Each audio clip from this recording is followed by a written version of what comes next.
Going to Mathura. আপনারা সবাই জানেন মথুরা মানে তীর্থস্থান। তো মথুরায় যাওয়ার জন্য সকাল সকাল আমরা বেরিয়ে পড়েছি ভোরের রাতে। তো আপনারা ভিডিওটা দেখতে থাকুন। আমরা ধীরে ধীরে এগিয়ে চলেছি গন্তব্যের দিকে। তো যেতে যেতে মাঝ রাস্তায় প্রচুর রোড জ্যাম হয়েছিল, যার জন্য কিছুটা টাইম ওয়েট করতে হলো। আমরা পৌঁছে সবার প্রথমে দ্বারকাজি মন্দিরে এসে প্রবেশ করলাম। তো আপনারাই দেখতে থাকুন চারদিকের নাজারা। এক একটি সূক্ষ্ম সূক্ষ্ম অলঙ্কার দিয়ে তৈরি এই দ্বারকাজির মন্দিরের ভেতরটা। তো কথোপকথন হিসাবে এখান থেকে জানা যায়, যদি কোনো পুণ্যার্থী ভক্তি ভরে দ্বারকাজি মহারাজের কাছে কিছু মন থেকে চাই, তাহলে সেটা নাকি সফল হয়। তো চারদিকটা ঘুরতে ঘুরতে চোখে এসে পড়লো এখানে কীর্তন হচ্ছিল। সেখানে আবার কিছুক্ষণ দাঁড়িয়ে দেখলাম। তো মন্দিরের প্রতি যারা ভক্তি ভরে সংখ্যালঘু আছে প্রচুর ভিড়। ভেতরের চারদিকে অলঙ্কার দেখবার মতো। দেখুন কত ভক্তি ভরে সংখ্যালঘু বসে আছে। আর কিছুক্ষণ পর দ্বারকাজি মন্দির খুলবে, তার জন্য সবাই ওয়েট করছে। চলুন মন্দিরের চারপাশে অলঙ্কারগুলো আমরা দেখতে থাকুন। কেমন লাগছে ভেতরের অলঙ্কারগুলো অবশ্যই জানাবেন। আমার তো খুব ভালো লেগেছে এখানে ঘুরতে এসে। আপনাদের কেমন লাগছে অবশ্যই জানাবেন। দেখতে থাকুন মন্দিরের ভেতরে অলঙ্কার।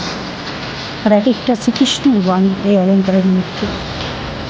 কিছু লেখা আছে, কিছু ছবি আছে। সাধারণত আমি হিন্দি জানি না বলে বলতে পারছি। দেখুন কি পরিমাণে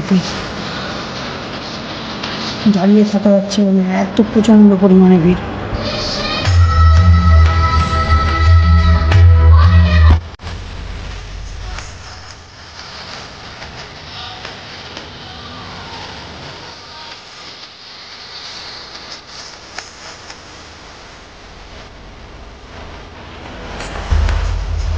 চলো মন্দির চত্বরের ভিতরে দেখতে থাকুন আর সঙ্গে ভজন শুনতে থাকুন। খুব সুন্দর মনে একটা তৃপ্তি পাবেন। সবাই মন থেকে বলুন রাধে রাধে, রাধে রাধে, রাধে রাধে।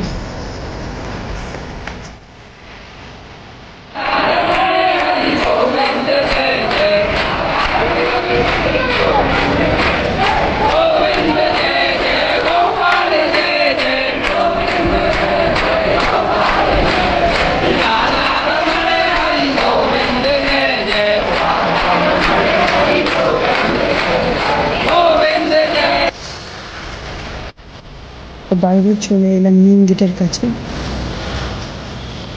পাশেই রয়েছে যমুনা নদী। সেখানে কিছু টাইম দাঁড়ালাম।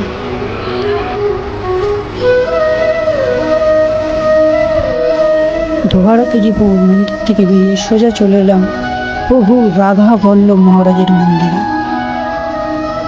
তো এটাও আরেকটি কৃষ্ণের রূপ। তো মথুরায় যারা এসছেন অবশ্যই জানেন।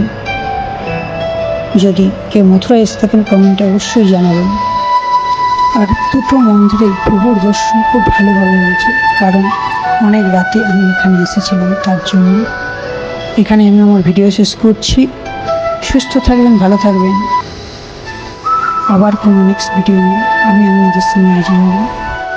আর আপনারা একটু সাপোর্ট করবেন যাতে আমি মোটিভেট হয়ে আরও ভালো ভালো কন্টেন্ট আমি আনতে পারি।